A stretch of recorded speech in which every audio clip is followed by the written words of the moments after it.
Assalamualaikum warahmatullahi wabarakatuh.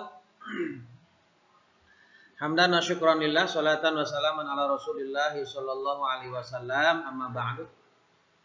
Anak-anakku soleh dan solihah kelas 5A, 5B dan 5C, selamat bertemu kembali dengan Pak Helmi di pembelajaran fikih.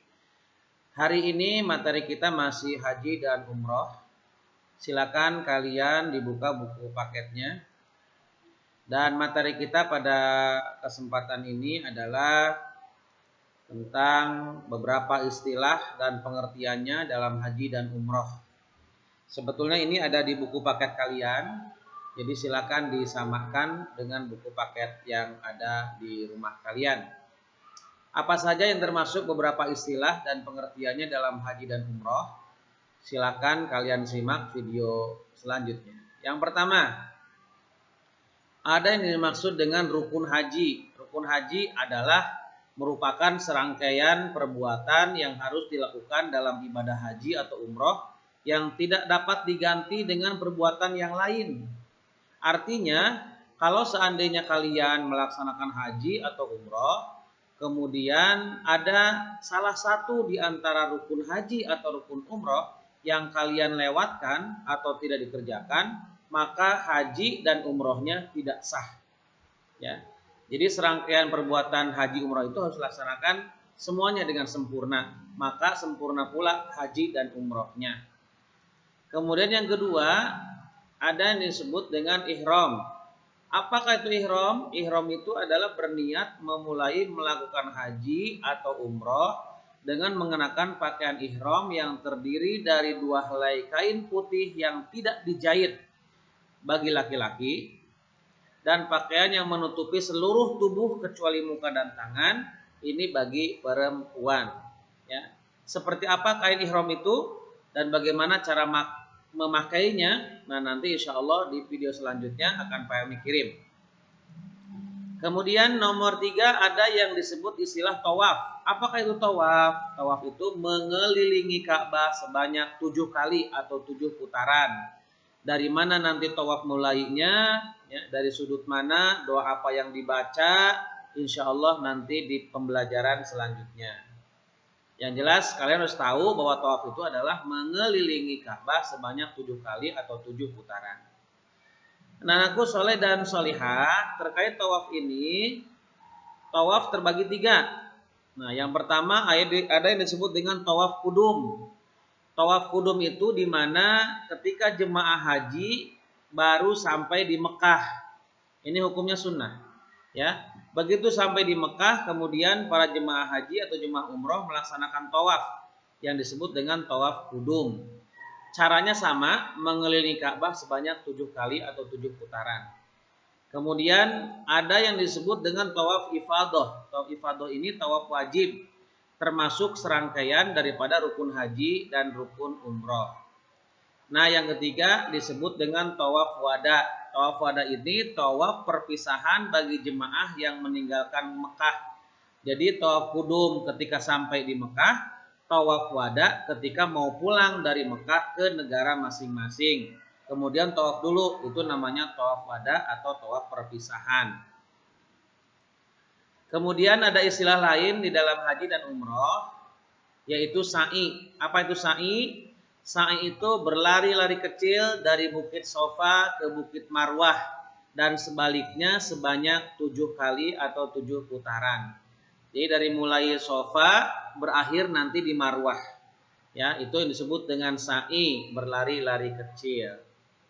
Yang kelima ada yang disebut dengan tahalul. Tahalul ini adalah mencukur rambut paling sedikit 3 helai. Ini urutannya kalau seandainya sudah tawaf di umroh nih, sudah ihram, tawaf, kemudian sa'i. Nah, setelah sa'i berhenti di Bukit Marwah, kemudian para jemaah umroh atau haji itu dicukur rambutnya minimal 3 helai, baik laki-laki ataupun perempuan. Apakah digundulin boleh, dibotakin boleh, ya, tapi paling sedikit minimal 3 helai.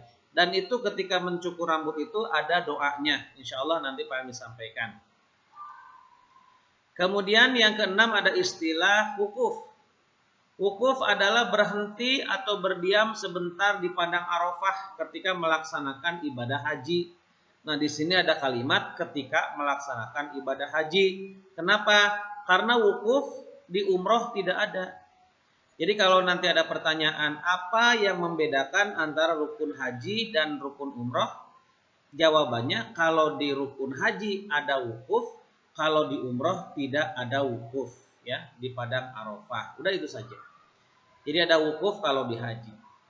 Kemudian selanjutnya nomor 7 ada istilah mikot.